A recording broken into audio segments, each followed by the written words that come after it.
All right. Hmm.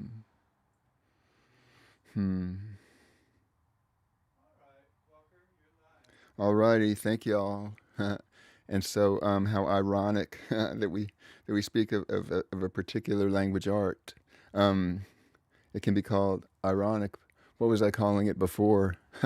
Ambiguous. Was it ambiguous? Ambiguity. Was it two-facedness? Was it dissembling? At times, in the extreme of it, it might be that way.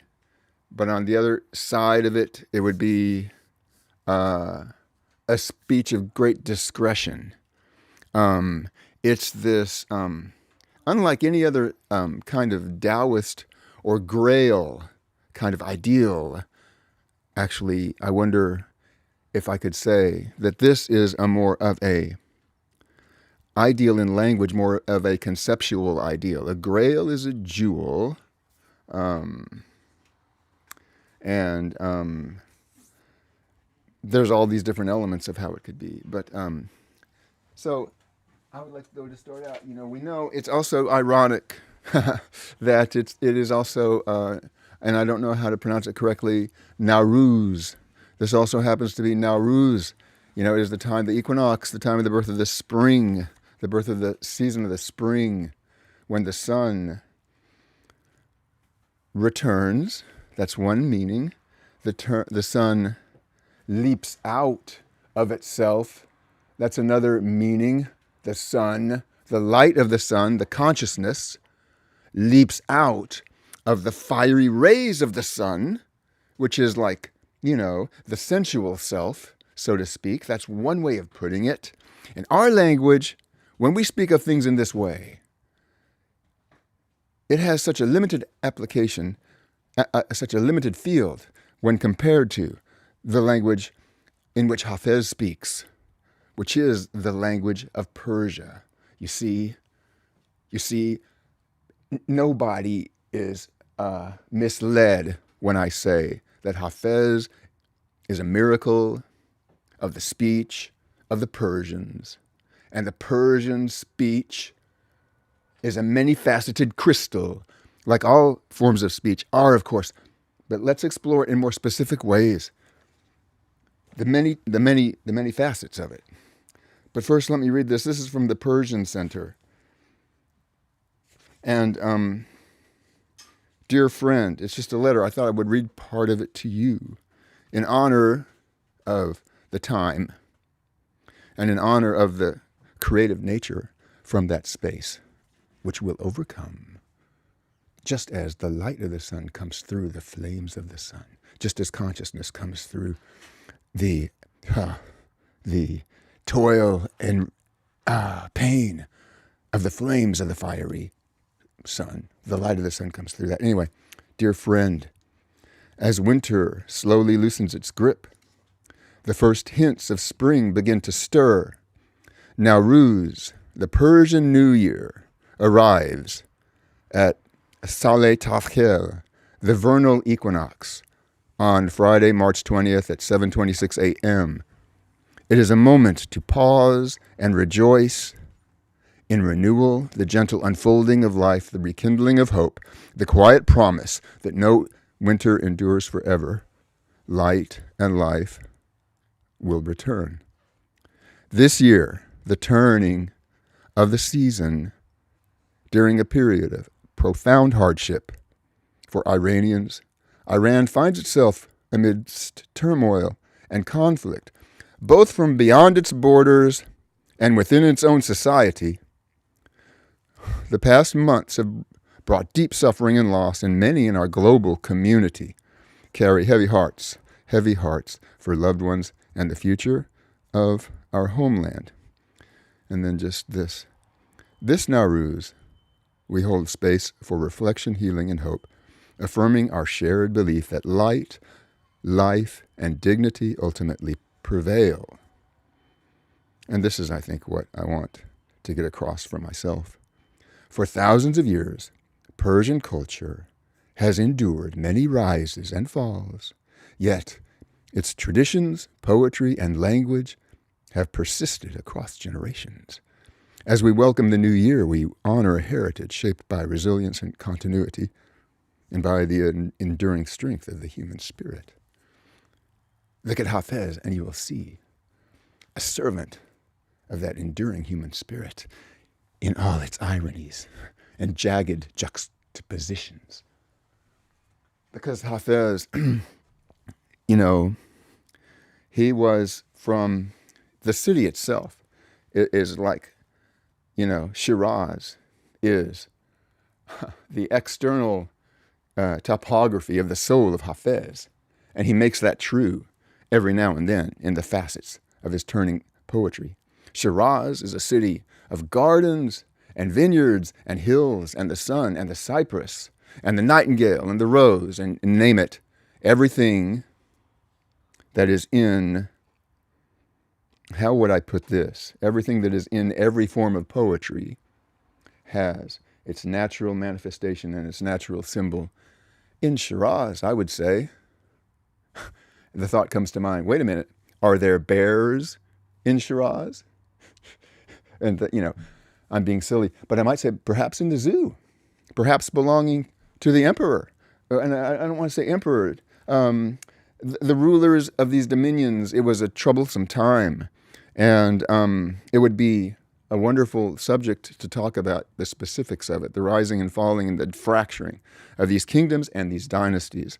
And, of course, the things that they did to each other, rapidly changing dominions of power. And yet, at the same time, strangely enough, it was in those kingly courts, those royal courts, some places they might be warlords. Other places they were probably, I know one at least in that part of the world was the grandson of Genghis Khan. You see, because that happened, right, a generation or so before. And this caused a certain shift in the landscapes and a bringing in of certain other patterns and forms of culture, which were grafted onto the culture of Persia with its Zoroastrian roots. And a unique mixture of stuff. Yes, and so Hafez was born something in between, I believe, 1327 and 1318, but some kind of wide space, but passed away in 1389 or 1390. And we know this because his tomb is in Shiraz, and people come to his tomb. And they abide with the spirit of Hafez, the miracle of the language that is Hafez. Because when Hafez speaks, the inspiration is carried by the light within the sun, which overleaps the barriers of the flames, the light of consciousness, which overleaps the barriers, of ignorance or greed or opacity or vice or sin or the pain of being without the vision, the hunger and the thirst. All of these things are carried through those very things and gather poetic imagery to use in the language art.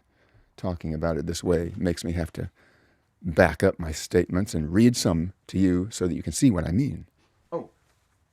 But I want to say, so during this time of kings and queens and courts, that was where the culture was. That was where the poetry was, in the courts of the kings and the queens and the rulers. And at the same time, they were subject to change and shifting. But it was extremely, many times, there was a great difference between these monarchs and regents. But many times there was a great deal of sophistication. Maybe not on the part of the ruler themselves, but on the part of those who came to practice their art or to contribute to that culture. It created opportunities for artists to come in and take part in things in the way that they practice their art, you see, as well as scribes and everything, musicians, acrobats, tumblers, perhaps. Or were they more on the roads? No, I'm talking about a different place. But so Hafez moved in those circles. But I think that it seems to me that Hafez actually had a certain amount of stability in his life because he stayed in Shiraz all his life. I believe there's some talk that he had to leave for a 2-year period or so and went to Isfahan, having to do with, the alienations, the cycles of familiarity and alienation that are a part of courtly life, right? By the life in the court around the king. So these people came to practice their art, and they were in a totally different kind of atmosphere of strange decorum and intricate manners, and sometimes ugly emotions and betrayals, and lots of martial conflict, and human pain. How familiar? Because we're human, right? The speech of the common. Let's start with the appeal of Hafez there. Because yes, he mirrors all the fractiousness of his time, but what he's doing is just like what you and I do in everyday life. We move through a world, of different forms of people in different states of pain, and we see it. And we see that, this is part of what it really is. So where do we go from there? You might say, well, it was just like that back in the day of Hafez, of course, and it's just been like that all the time for any living being. So there's this notion. Then I'll just say this: I already threw. If you saw in the blurb or on the website or whatever you say, there's the notion of the rend that is mentioned. One of Hafez's themes is that of the rend, R-E-N-D, of the. It's often just said right off the top of the head, or the top of custom, as meaning mystic libertine, or like someone who is not on the path of saintliness, perhaps more on the path of blame. There's a certain formal expression in Sufism, the malamatis, and it's the path of blame, which kind of might mean they take the path of blame, but what that might mean is they take upon themselves the basic ambiguity of pain and experience only with a certain kind of detached attitude, so that they can see the give and the take in it all, and the transcendence in it all also amidst that pain. This is the fertile ground upon which Hafez makes his poems. So maybe we'll come to some other aspects of that later, but it's time now. Oh no, I wanted to mention the rends to you, and actually let me read a passage from this really, I find it very beautiful book by Elizabeth Gray, The Green Sea of Heaven, 50 Ghazals from the Divan of Hafez, translated by Elizabeth T. Gray, with an introduction by Dairush Shayagan, who talks about the visionary topography of Hafez and its relation. Oh, well, I won't go into that so much. Let's hear from Hafez himself. But first the rend. I want to say, here's what they say about the rend. It's the word rend, as Hafez understands it, sums up the complex and unique traits of the psychology of the Persian. If, in the words of Berdiev, Dostoevsky illustrates more than any other Russian thinker the metaphysical hysteria of the Russian soul, the rend of Hafez is the most evocative symbol of that indefinable ambiguity of the Persian character, an ambiguity that often confuses not only Westerners, but also other peoples of the East. The term is liable, because of its polyvalent cultural content, to interpretations on many levels which are often contradictory, indeed paradoxical. All the more so because it contains its implicitly ugly side. These conflicting senses are also always resolved when they are reintegrated into the initial constellations to which they all belong. I like that a whole lot. These conflicting senses are always resolved when they are reintegrated into the initial constellations to which they belong. Isn't it nice to hear the word constellation used when you know that Hafez was moving in a world of astronomers of all kinds, of mystical map makers, and yet he could put it into the speech that could sometimes save his life if he said the right thing at the right time and diverted the wrath of the capricious monarch. Other times, though, there were enlightened monarchs, and Hafez's poems often mention them and praise them, and it's quite beautiful. So a little bit more about this Rend. And actually, this is the writing of Dariush Shayagan. Yes, of course, this is from his essay, The Visionary Topography of Hafez. I wanted to make sure that was who I'm quoting now. In this term, Rend, we find the differing tendencies of the Persian character, its suppleness, its power of adaptation, which is not necessarily opportunism, but an art of balance and shrinking, as Confucius so aptly put it. However, detached from its original sense, this word can come to mean opportunism. This term also evokes a lively lucidity, a savoir-faire, a refinement of action, a tact that goes all the way to compliance, a discretion in speech, which are neither craft, nor hypocrisy, nor an affectation of mystery. It is a tact, a discretion, a refinement, but it is not craft or artifice. It is not hypocrisy. It is a tact that it is decorum. It's a classical concept, only it has this certain turn on it. Because an affectation of mystery, in other words, it's not pretentious, but can, outside their context, outside the constellation of their initialness, of their origin, they can become these very things, being reduced to insidious shifts, not to say to dissembling and imposture. Again, this term denotes an interior liberty, an authentic detachment from the things of the world, suggesting the deliverance, in however small a measure, of the one who lays himself open without shame, naked to the mirror of the world, degenerated from its primitive context. This attitude can turn into one of exhibitionism, of posing, and of mere libertinism. Equally, in this concept, we find a sense of immoderacy, a behavior out of the ordinary, shocking, scandalous. So it's about everything. I have to elaborate just a little bit because it's a philosophical entertainer in a certain sense.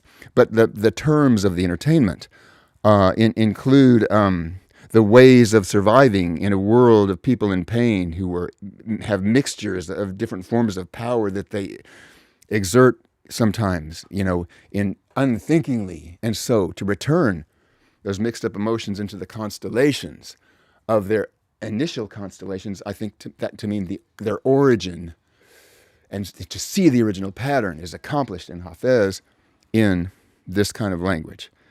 And it's the art of the Rend for him, the detachment from the world, the mystic liberty. It's like, Epicurean touches it. Philosophical entertainer touches it. And jaded hedonist touches it. All these things, but they're incorporated into something else, the sum of which is more than the total of its parts, if that makes sense. So, as an example, here's something fine. Oh, and let me say one thing about the ghazal. That's a specific form of this poetry. The ghazal is a mystery to me, and I don't know anything about it. It's an intricate form, and it's described in all these intricate terms from Arabic and Persian, and all these scanning meters and line meters, and all kinds of counts and rhythms and measures. The main thing about it being it is formulated according to those terms, but within it, something strange happens. The poems and the imagery seems at first to someone used to looking into poetry or novels for any other purpose than a certain kind of philosophical entertainment. Suddenly they find themselves in a ghazal, in a place where there's, was that just a jagged drop-off? Oh, this doesn't have anything to do with that. I thought he was talking about the glance of the beloved, and now he's talking about the thorn of the world. now we have to give you an example. So this is Ghazal 13. Oh, and these are interpretations. And others will read them differently, and they will be different forms. There's paraphrases, and they're sometimes inspired, these paraphrases of Hafez, because he's talking in the language that is common to everyone, and yet it's so weird that he puts it with this style. Anyway, this is the Ghazal. What is more joyous? Yes, this is a good one already for Nowruz. What is more joyous than pleasure, intimacy, the garden, and spring? Where is the saki, that's the wine bringer? Tell me, why are we waiting? Hoard each joyous moment that comes to you. No one knows how it will all end. Our graft to life is tied with a strand of hair. Be aware. Cry on your own shoulder. What does the world's torment matter?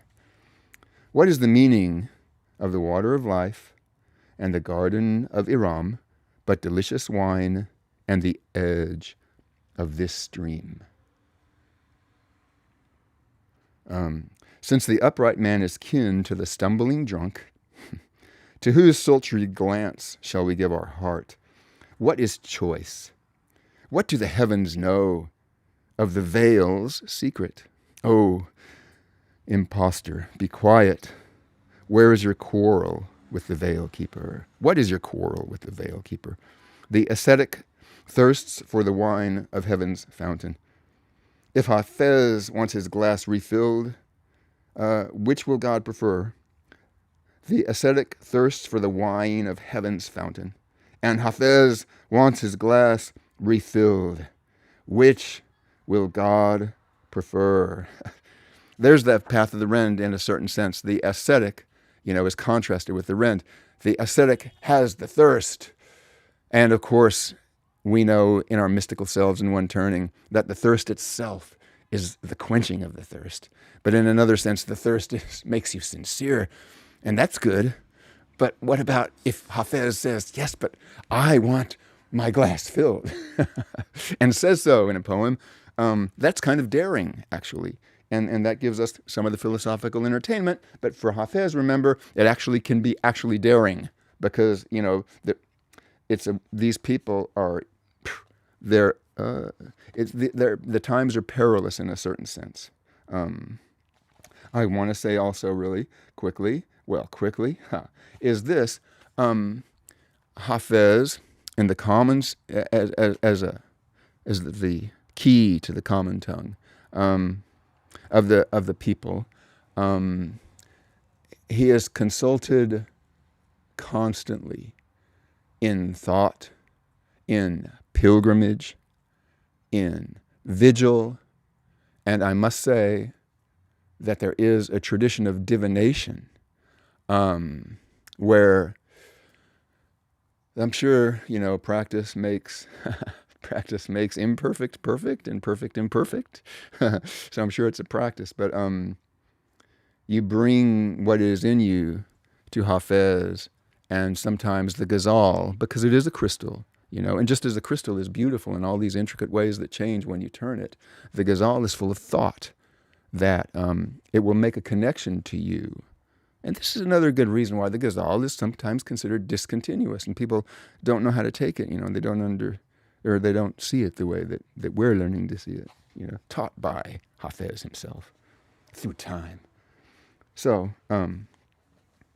I wanted to say then, I felt at that time that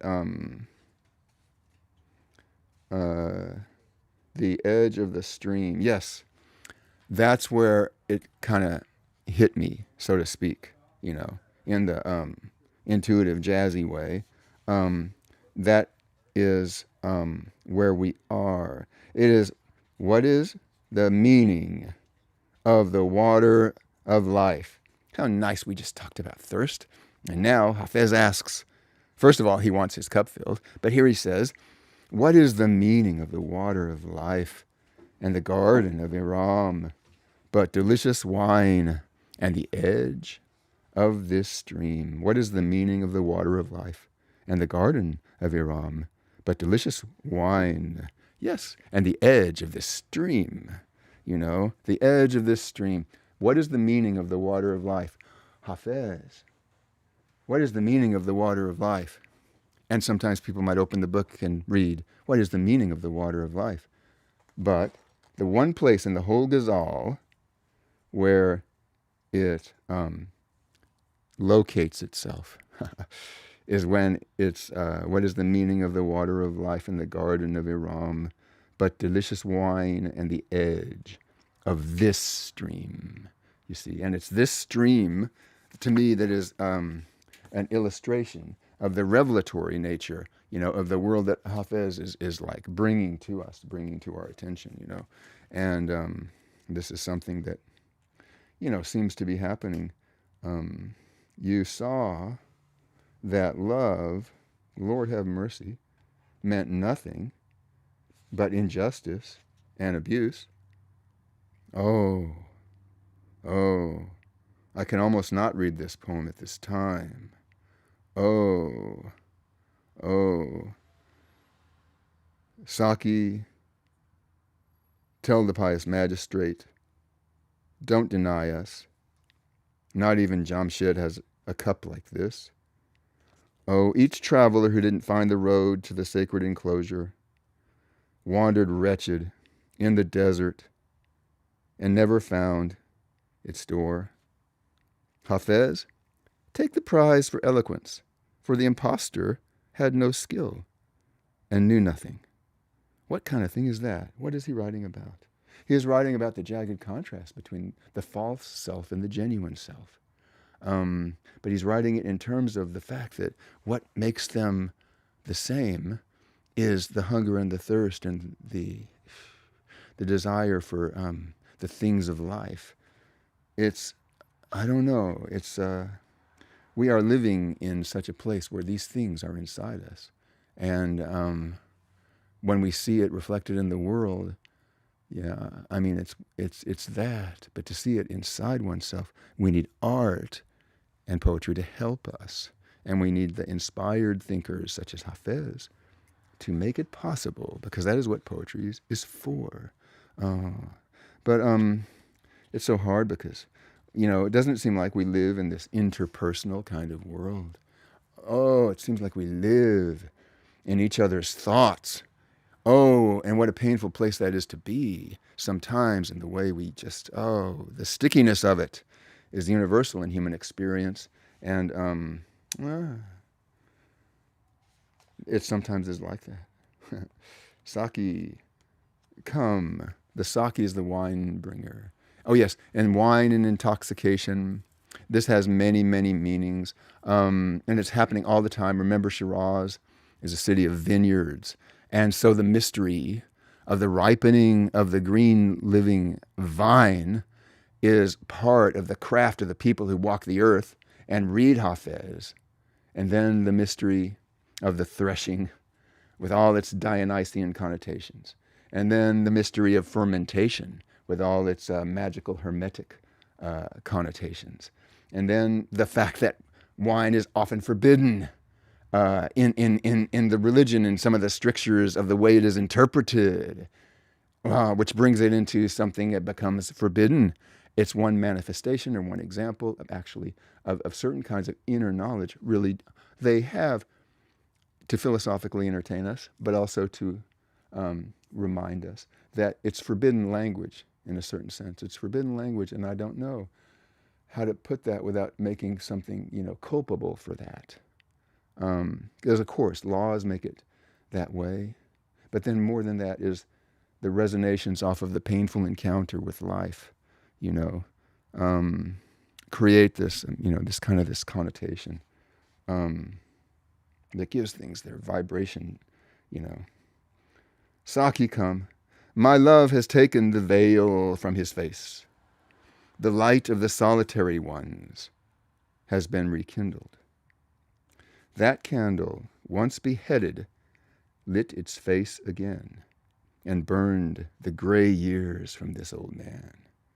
Love's sultry glance drove my virtue from the road. My love was so kind that the enemy stepped aside. Pay attention to the sweet, charming message. It is as if your mouth wrapped speech in sugar. For the burden of grief which struck our heart, God sent a Messiah who took it away. All of a sudden he says that. All of a sudden, one moment it's like, God, it's almost like a scandal. But then, for the burden of grief which struck our heart, God sent a Messiah who took it away.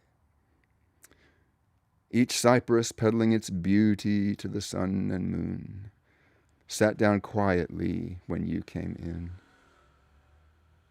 The 7 domes of heaven echo with this story. Look at the nearsighted who didn't think it worth repeating.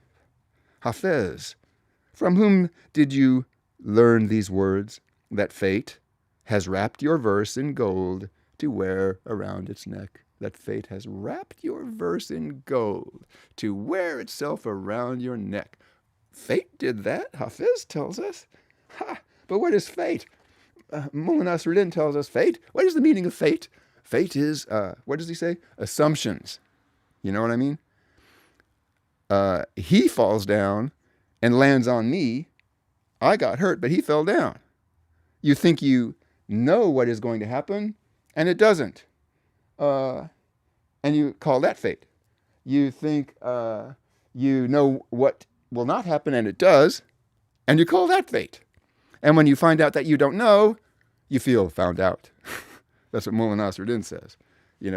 Who puts us to, he brings us to another way that this thing works. I mean, somebody who is more concentrated and sustained in it than I might be will find and show you and make it funny, the comic nature of Hafez.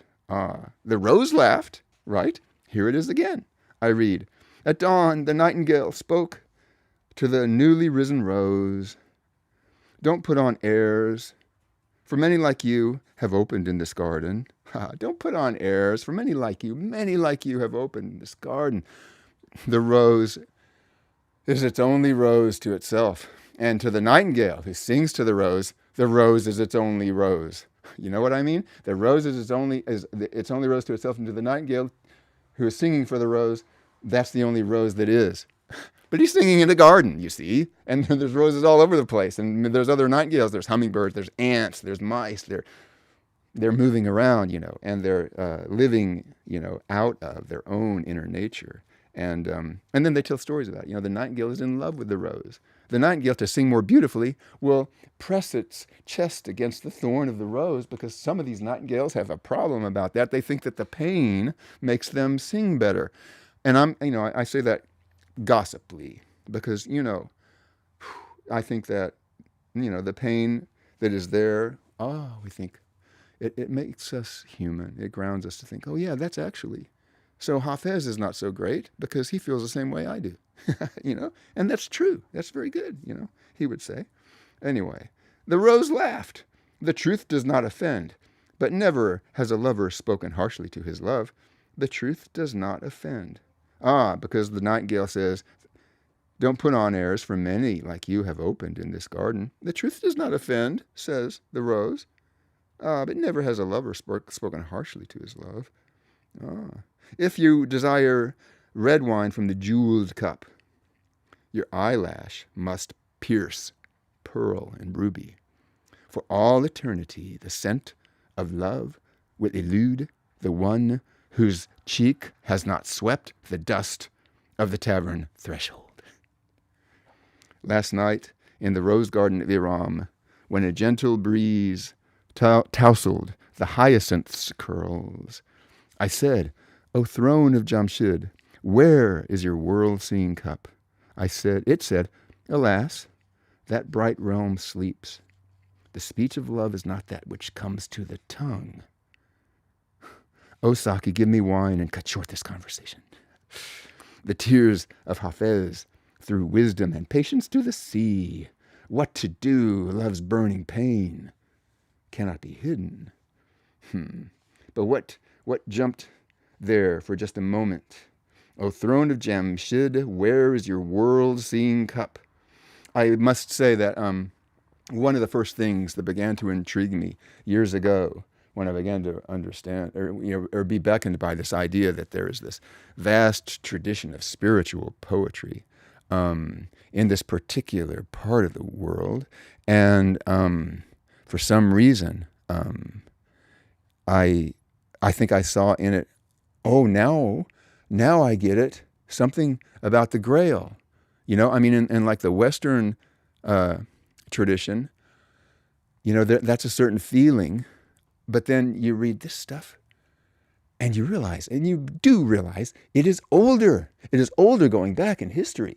I mean, the knights in shining armor, that's medieval now. They're interesting what they came out of, but it goes back, way back farther. And so this sense of things, this kind of, weird idealism is like steeped, like the mystery of the wine. It has served its time in the place where it is becoming itself, and now it is. And so that's just how it is. And so, yes. But then, yes, the world-seeing cup. So when I say the Grail, I'm talking about, some say the Grail, both East and West, is a cup.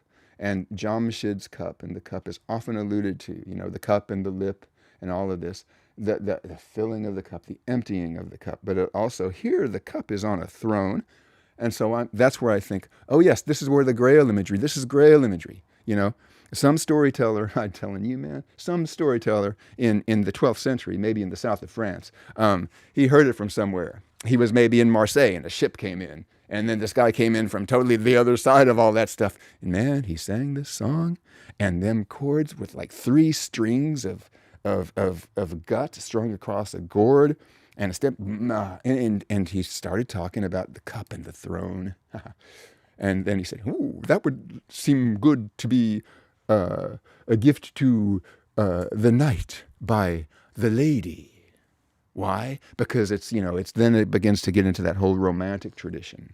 And, the rest is history. Throne of Jamshid. Oh, but here's what I want to say about that.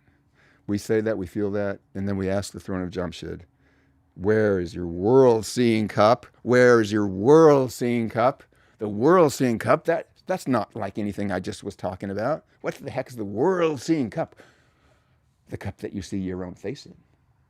And that is the divine gaze. Is it the divine gaze that Hafez is talking about in its perverse form?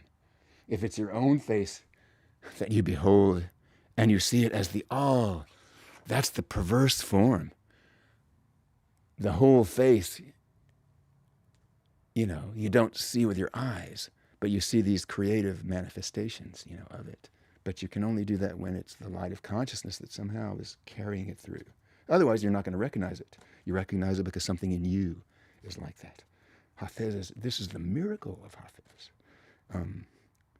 It'd be fun to say we need him now, but we've always needed him always. And of course, the eternal now is eternal. Anyway, but so here he says, O throne of Jamshid, where is your world-seeing cup? It said, alas, that bright realm sleeps. That's the darkness, that bright realm. We can talk about the Grail, the epiphany, the manifestation of the Grail, the epiphany, the manifestation of the face of the God. We can do that sometimes. Much more often in the monotheistic religions, and I like this about them, they speak of the voice, and they also speak of the light of the God. And Hafez is there with them, making manifest that miracle of understanding in the form of poetry about getting drunk and stumbling around and being betrayed and, thorns and roses and nightingales and talking hair strands and mistakes. The tears of Hafez through wisdom, the tears of Hafez through wisdom and patience to the sea. Wisdom and patience to the sea. I thought wisdom and patience, if you had that, you have everything. Well, maybe you do. But somehow you throw it into the sea. And then you say what to do What to do? Wisdom and patience in the sea? What to do? What to do? Love's burning pain cannot be hidden. What to do? Love's burning pain cannot be hidden. Hafez says, oh, I'll write a poem about it. People will read it thousands of years from now. So, yes, I was glad to throw wisdom and patience away for that, for the poem. That's philosophical entertainment, isn't it? But so it's like that. So every line, I would love to find something here that I want has something for us. I won't read the whole thing because now we're on the theme of patience. Wisdom and patience thrown to the sea.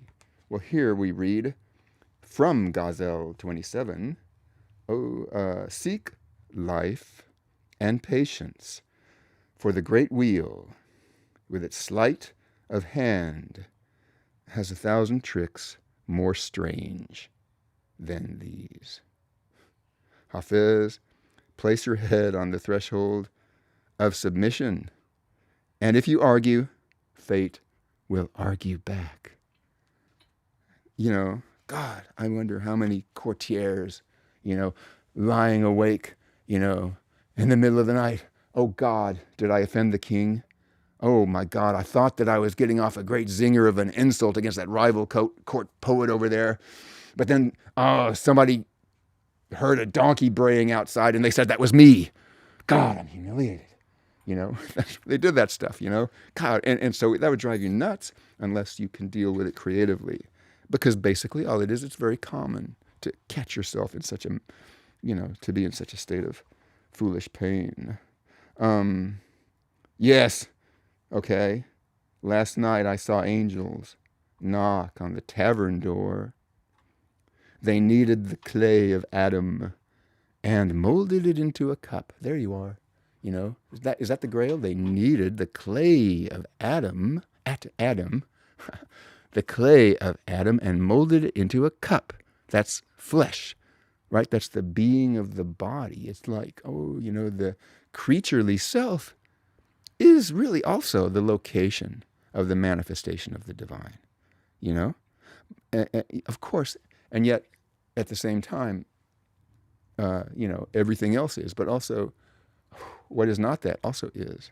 And then it is not. It is, and then it is not. But when it reveals itself, this is when we can practice our art, So that's how that could be. And also there's the tavern door, and that's the place. I think that one of the things that is, my friends, is that's the school, that's the gathering place, that's the church, that's the takya, that's the, the town square, that's the cafe. That's all these places where the human being ventures into the world and makes a connection with others based upon, it should be, the speech of their thoughts.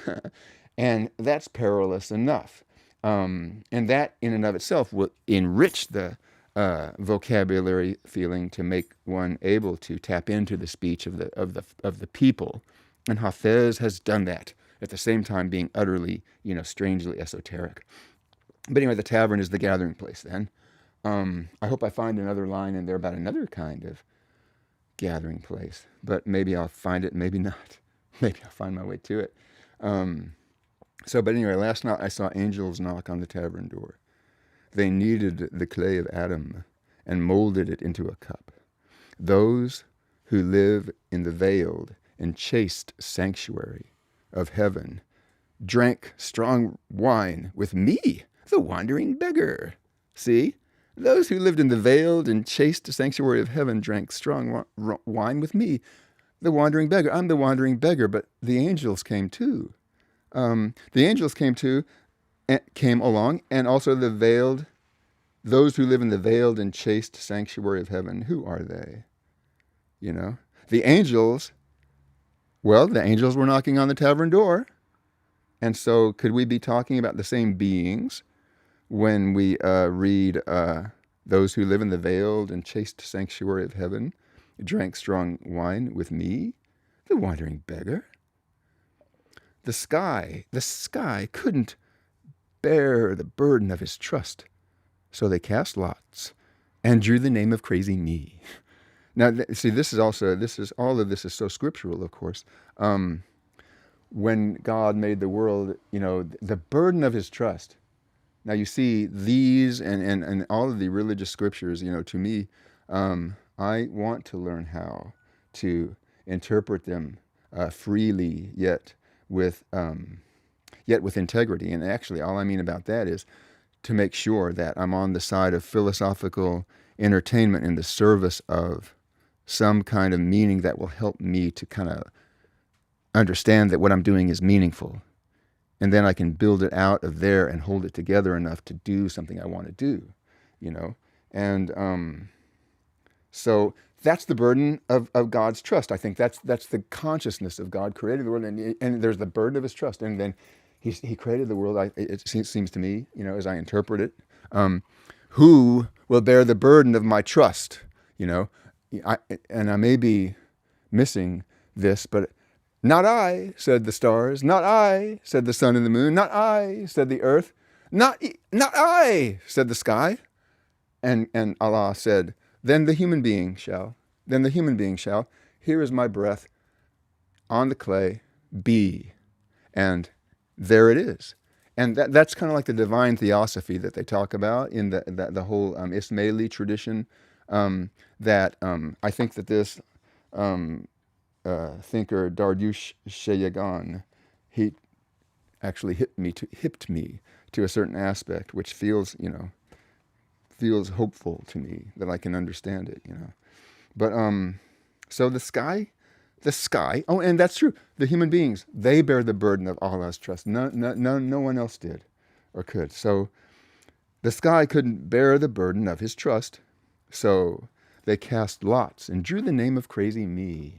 They cast lots. I thought God decreed that, but he says they cast lots. I wonder if there's some game being played in the stars, with their own kind of philosophical entertainment, and maybe they're making fun of like the original creation.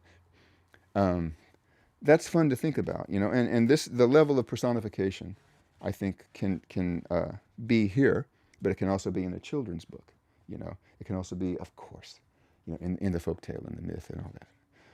Of course, and in everyday conversation, naturally. The sky couldn't bear the burden of his trust, so they cast lots and drew the name of crazy me. Excuse all the 72 nations at war. They did not see the truth and took the road of fable. Excuse all the 72 nations at war. They did not see the truth and took the road of fable.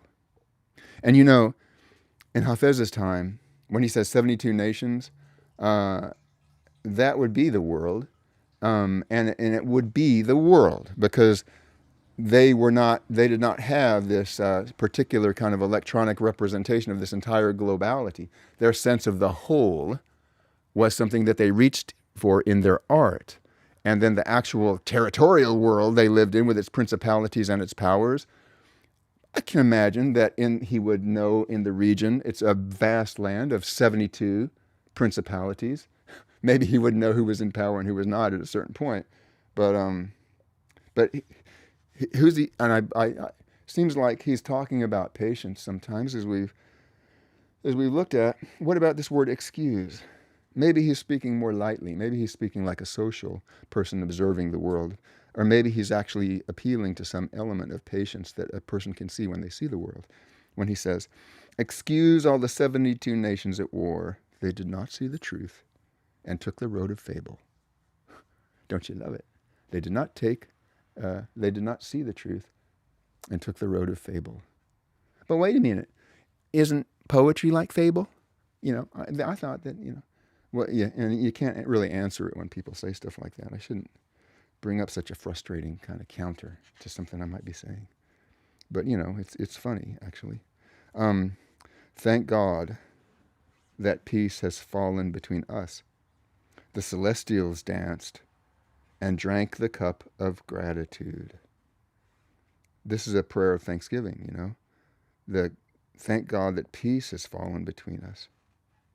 It just comes, it just comes between people, between human beings, between individuals.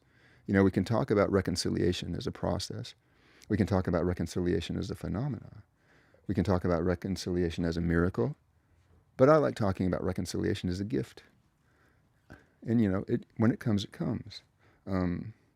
So I think maybe that's what he's talking about.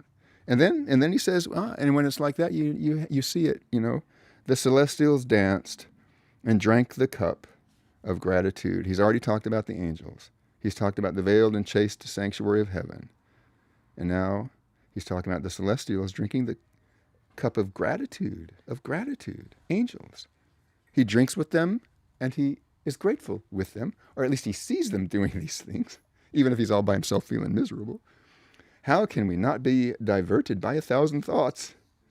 When they waylaid watchful Adam with a single grain, how can we not be diverted by 1,000 thoughts? Don't you forgive yourself when you hear that? How can we not be diverted by 1,000 thoughts when they waylaid watchful Adam with a single grain?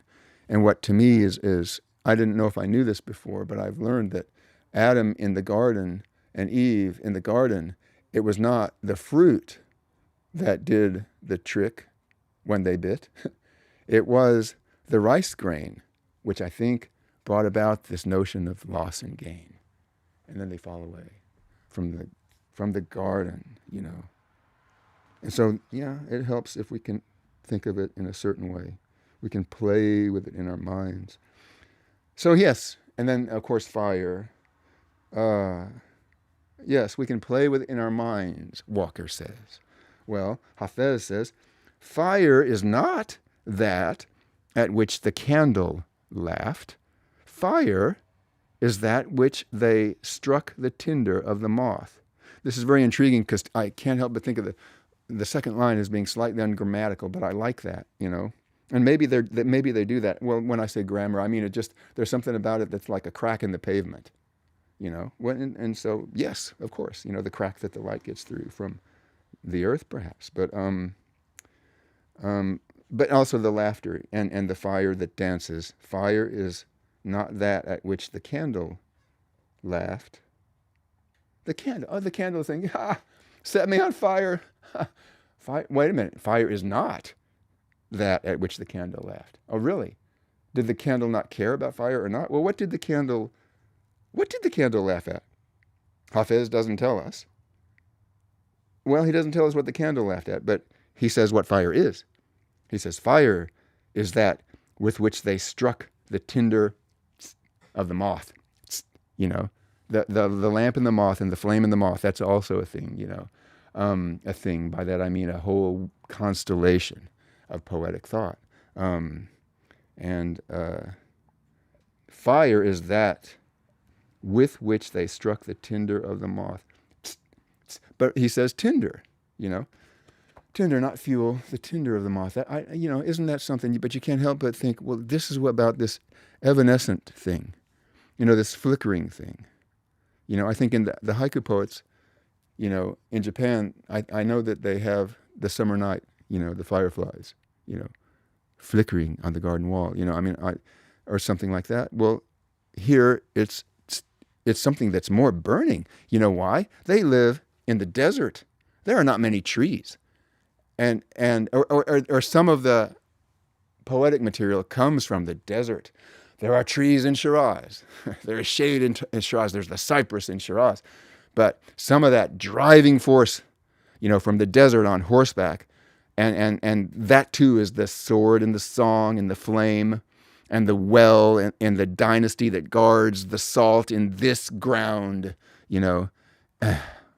And there's that in all family relationships, But fire is that at which they struck the tinder of the moth. So I can talk about the glorious fire of passion, but this is a different kind of fire because this is the fire that reminds us of a certain kind of evanescence that gives us ideas to make poems that people talk about thousands of years later, like we're doing now at the edge of this stream, you see. So here he says, and this is another thing about the Ghazal, and we hear him refer to himself. The poet addresses, themselves, often in the last line or two lines, and that's just part of the way you do it. And just like haiku, there's great variety between different authors of this form. I'm feeling now like Hafez's ghazals are actually not discontinuous at all. But that's when we make them that way because for me, that's how it's coming this way. But another time I might just read a page here or there and think about it, and then think about it again another time, and something else means something else. But anyway, no one has veiled, no, excuse me, no one has unveiled the face of thought as well as Hafez, since men began to comb with a pen the curly hair of speech. No one has unveiled the face of thought as well as Hafez, since men began to comb with a pen the curly hair of speech. Comb with a pen the curly hair of speech.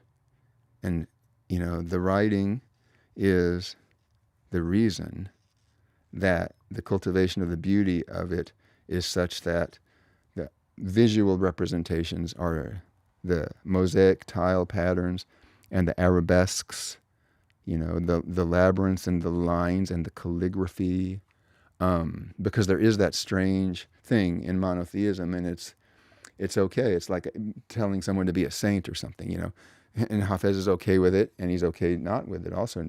He's okay about not being okay with it. It's the same thing with thou shalt make no graven image, And of course, like all the things, the ironies of life, there is the purity of that, because you cannot see God with your eyes, and so you honor that with a certain truth that might have this moral aspect, because to make a graven image and think that it is God is obviously unhealthy. But at the same time, everywhere you look, there are living metaphors. And no matter what, you're going to talk about God, either in a stupid way or a good way. Maybe a good way is a stupid way. If you're Mullah Nasruddin, for example, who's so smart he's dumb, and who's dumb he's smart. But everything that you see is a living metaphor, and then you have a need to talk about the face of the divine, the face of the beloved, and you see it here, you see it here, you see it here, so clearly, And if you didn't have that to make a poem of, you would just be silent, and that's also good. So I wonder if, thou shalt make no graven image is a certain kind of just way to get to the feeling of silence, the way that a sage, would think of it, watching a moth go into the fire, and just not even make a poem about it, but just send a thought into the world, like Ramana Maharshi said that you could do.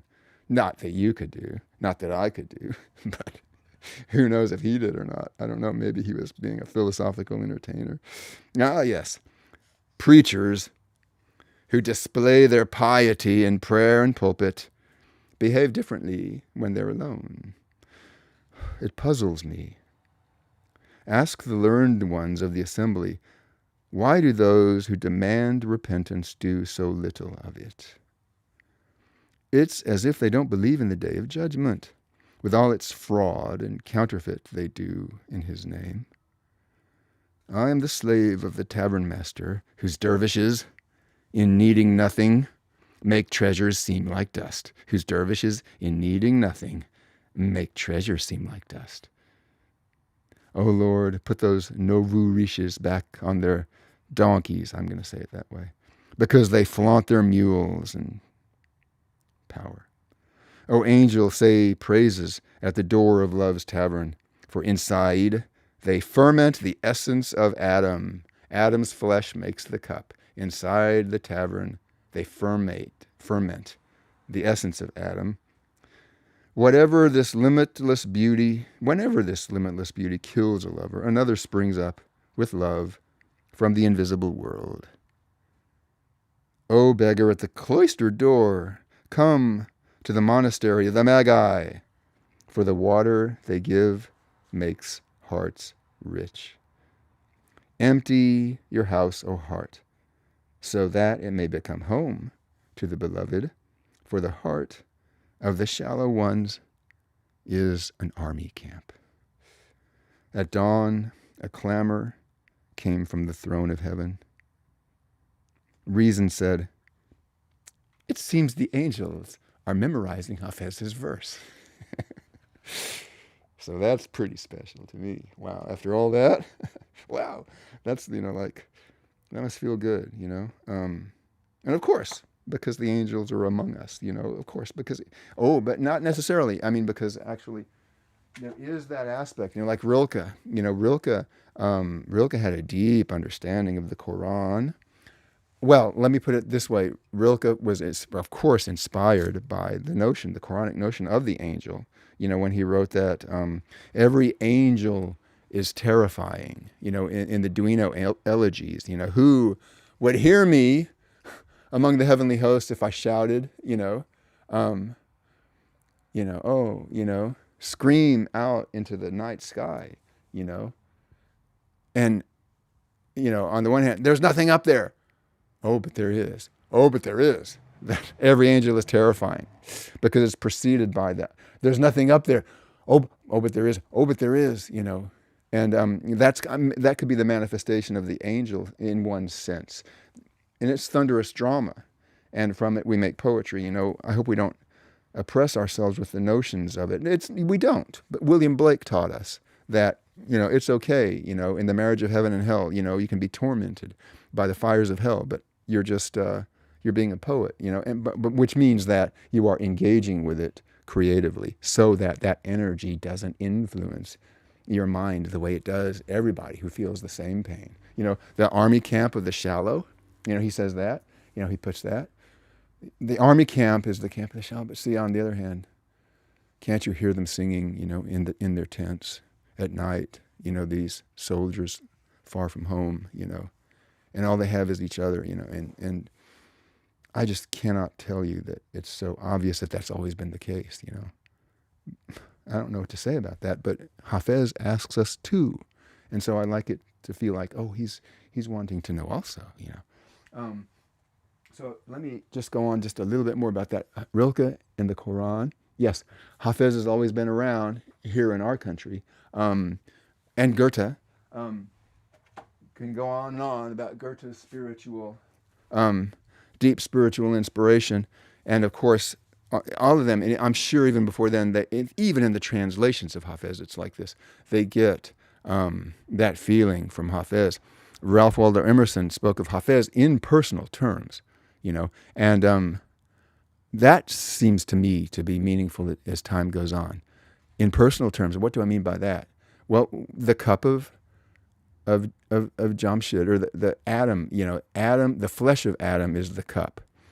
And Hafez said that probably to Emerson. Probably that very same thing, of course, like, I'm talking about, well, for Emerson, it's like Hafez is, the micro, well, he didn't use microcosm, he did another place. He's the man. You might say it like that way.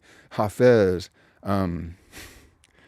well, I could talk about it, like Hafez is Elvis, and Emerson is Bob Dylan, it's silly, but I to me, I believe that makes sense, But so Emerson, Goethe, I'm trying to track it down in Thoreau, whose common speech to me is so well. I'll talk about that another time. But a lot of them were into Hafez, Coleridge, all the Romantics. I don't know if they quoted him that much in that sense. So there's a presence, there's an abiding presence. How many people, how many pilgrims have come to the place where Hafez rests in Shiraz, and abided there, and came away with an inspiration which manifests in the world in their footsteps, or in the way that they see a trembling leaf, or anything like that. I mean, it's clear that, the work of human beings as they come to touch the spirit of beauty is to make the beauty come out of them, in whatever way, and walking the earth. And so, the language is there to be that way if it can. And so the only way I can say such things is when I'm under the spell of Hafez. And so that's a little bit of that. Now there's a few poems or images I want to do, or I could go on just a little bit more. Maybe if I go on like maybe 10 minutes more, and then if that's okay. Because, here's something that I was asking myself and just talking about just now. Here's Ghazal 50. O ignorant one.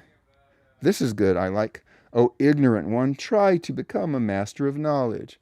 It's like, you want to say, what? No, I'm ignorant. O ignorant one. I mean you. Try to become a master of knowledge. If you are not a traveler, how can you become a guide? If the school of truth, no, it says, in the school of truth. Listen carefully to the tutor of love, so that one day, O son, you can become a father. Which means actually, from your own, not to put it necessarily in vulgar terms, but like when they speak of the seed consciousness, how often is that? Rumi talks about that a lot, and Hafez is alluding to it, that to me. Anyway, it goes on. Like those worthy of the path, wash your hands of the copper of existence, so that you can find the philosopher's stone of love and become gold. There is the alchemy. Yes, just like the Grail came at me in a different way when I read this literature, the Middle Eastern literature, the Sufi poetry. Just like that, the alchemy comes at me in a certain way. But there are great differences between those two forms and traditions of alchemy, and yet great similarities, mainly contained in the language. Algebra, elixir. Alchemy itself, alchemy. It's the living language coming right in. And, it's saying, folks, you think it was from here. It was here first, So I like it when he says that. And he says, wash your hands of the copper of existence. I love copper, but copper is the transmitter, and yet it's nothing but transmission, you almost might say. And because it works so well as that, you might get used to that vibration and be such a total, be unable. Well, is it like that? I'm saying this because it's so weird that somebody gave me a gift one time of these little page markers, and they're sweet and they're beautiful and they're copper. And now I'm reading about this. Isn't that interesting? The copper of existence is marking the pages. For me, Hafez, you brilliant fox. You've done it again. I'm shit. That's the first bad word I've ever said in one of these talks, I think. I think it's only PG. Sleeping and eating have kept far from your station. Sleeping and eating have kept you far from your station. You will arrive at yourself when you give up sleeping and eating. Is that so? What kind of sleeping and eating? Sleeping and eating have kept you from your station. You will arrive at yourself when you give up sleeping and eating. The vigilant, stay awake and watchful. You would be a fundamentalist to be an insomniac. And yet, the restlessness, every thought is a distraction. And living amidst that is to feel the jaggedness that Hafez says, yes, I know, it's okay. Here's this voice, Hafez says, and it's okay. It's me. Now, get this. And then he blows your mind, If the light of the love of truth falls on your heart and soul, by God, you will become lovelier than the sun in heaven, right? So if you look for beauty and see sincerely, of course, in breath, out breath, it's the same breath, only the crucible, the transformation places within, but it's painful, to be away from that, and so it's like the language is like a transitional object. The language is like a teddy bear. I only say that because it's a transitional object is a literalistic, almost fundamentalistic way to describe a teddy bear. It's the image, right? We're back to that weird graven image thing. When the thing starts to speak to you, Does it really do that? The scholars in medieval times in Europe kept a skull on their table among their books to remind them of mortality. And I don't think that the scholars bothered to talk to the skull, except, in the theatrical tradition when Yorick and Hamlet had their thing, and Yorick didn't seem to have much to say. It's all about Hamlet. Hamlet made it all about himself, But the skull is the reminder, of mortality, as someone once said to me. But it's also a reminder of the no face, another graven image kind of thing. Because, like I say, there's another beautiful thing in Hafez which is elusive: the face of the beloved, the divine glance, the play of the glance, which is the detached view of the world, and yet the fructifying view of the world. I don't know. It's reached by all these paradoxes, but it's invisible, and yet it's visible, the glance. It makes visible what is invisible through the visible, you see. And that's how that goes. So if the light of the love of truth falls on your heart and soul, by God, you will become lovelier than the sun of heaven. For a moment, drown yourself in the sea of God And don't believe that the 7 seas will wet a single hair. For a moment, drown yourself in the sea of God. And don't believe the 7 seas will wet a single hair. You don't have to worry about believing in God if you disbelieve in the world. Isn't that interesting? Thank you, Hafez. It sounds good. I like it when I say that. From head to toe, says Hafez, you will become the light of God when you lose yourself on his glorious road. Once God's face becomes the object of your sight, there is no doubt you will become a master of vision. When the foundations of your existence become topsy-turvy, have nothing in your heart, for you will also become topsy-turvy. That's cool. Or is it? And that sounds scary. When the foundations of your existence become topsy-turvy, have nothing in your heart, for you will also become topsy-turvy. The dervishes turn, but I wonder if this is, do they turn around the empty center? And is that empty center the nothing that they have in their heart, so that it may become the pivot of the movement, of their visible self, Is the emptiness in the heart the face itself? What a masquerade game, Well, that's philosophically entertaining.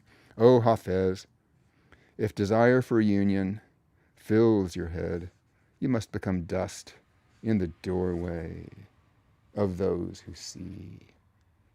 There's all this, at the very least, it's a matter of humility. So I'll just read you one more poem, and then I can let it go by.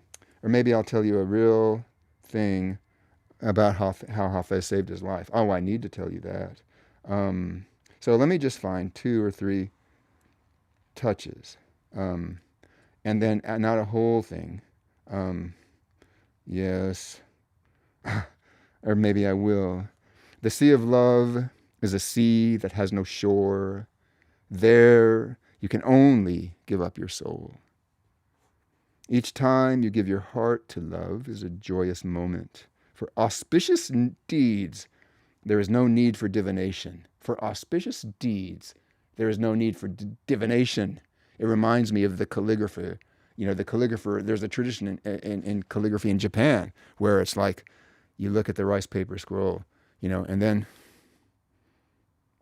and it's a matter of that moment, and the visual thing expresses that to the connoisseur. But here he says it differently.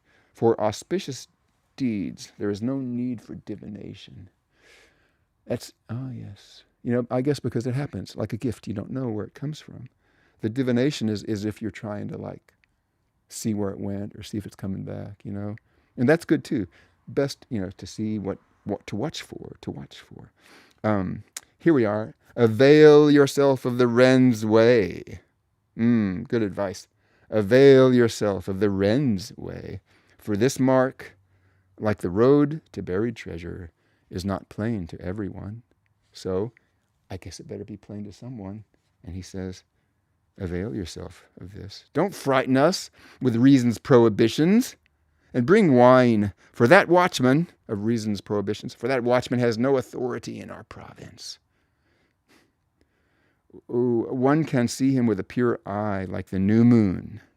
Not every eye can behold that crescent's beauty. I know the new moon is coming, of course, like it always does. Not every eye can hold that crescent's beauty. Not everyone can take this road. But here we are, Ask your own eyes who is killing us. O soul, it is not the sin of ascendance and the crime of stars. Here we are back at divination. It's not this transience, this pain, this sensation, this magic is not, it's not a matter of the stars, the sin, their sins, and it's not a matter of the crime of stars. And that's, I got to say, there's a strange myth in the Quran about the angels who came to teach people. Well, here they came to warn, and their way of warning was to say, we're only here to warn you. As if to say, we are only doing this to warn you. Do not do this. And then they teach it, I think it might be called How to Win Friends and Influence People, It could be that. I mean, because maybe that's where you see it run amok in the world. But what happened though? But they were there to warn, and so it's like, oh, I've been warned by them, I've been taught by them, and then they have all this stuff, but it doesn't, because I was properly warned and properly took that warning, it doesn't stick in my mind. That stuff doesn't stick in my mind enough to make me want to make a sense of self out of it. I will make my sense of self out of something else. That's a good teaching. But there was someone who I guess tricked him and actually went ahead and learned from him so that they could become a star.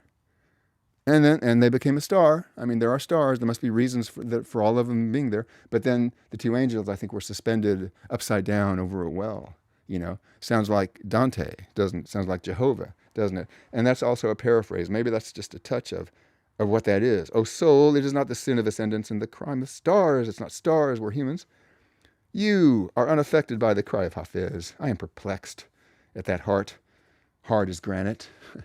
Okay, now, so now I will tell you this. So yes, Hafez, it was like this, he had the patronage. I didn't get to that part. There was beautiful poems where he's praising some of these patrons who definitely were enlightened kings, who had a certain relationship with the dervishes, a relationship of benevolence and a relationship of communion, and everyone having their place in the court, that is reflected in the poem. At the same time, they other times Hafez, I think, had to be shifty or anything, stuff like that. But what's his name? The big bad one, Tamerlane, the big bad one. Of course, yes.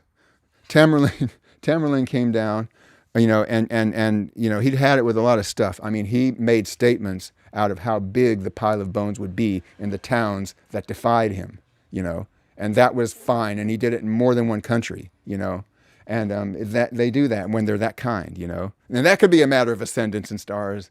No, yes, I don't know, because it's ignorance, but it's also power, and it's also memorable. God help us, because we're telling the story now. But Tamerlane swept down, and he came in, and he did bad things in a lot of places, but a lot of bad things happened, and Shiraz was there, and everybody knew he was around, and this and that, and then finally, I think Tamerlane came into Shiraz and he came into Isfahan, but he did not wreck them. He did not wreck them, because it's classic. He did not wreck them. He was in Shiraz. Why? Because I want to be a tyrant that preserves culture. You see, the city of Shiraz, I have been told it's been beautiful all my life by court poets, and now that I'm wrecking the world, I will keep this as an example of my beauty and benevolence. And so then when Tamerlane came into Shiraz, oh, let me see Hafez. He's so well known. And Hafez came before Tamerlane. And Tamerlane said, I'm a cultured sort, but I'm also powerful. There's a line of yours talking about how you would trade all of Bokhara and Samarkand, or Shiraz. Yeah, Shiraz and Samarkand. I think it's that, two cities. Trade Shiraz and Samarkand for a glimpse of the mole on the face of beauty of that particular one that I see in the royal court, and a romantic kind of image, perhaps, And anyway, but Tamerlane said, "You mean to say that you would praise the mole?" No, I mean, he probably didn't talk like that. He probably talked like, so you mean to say that you would praise the mole on the cheek of some young beauty, and you would give away this very entire city, Hafez? Do you see that I spared it? And he starts to get worked up. And when Tamerlane gets worked up, at the same time as he's telling you, do you see why I spared it? He's talking about his mercy as he's getting angrier and angrier. That's how I imagine it. And Hafez, it's clearly, human nature is what it is, and so it's familiar to, or the right thing came at the right time according to the story. And Hafez said, yes, your majesty. And it is precisely because of such prodigality that I have come to the pitiful state that you see me in. And Tamerlane was philosophically entertained, and Hafez lived.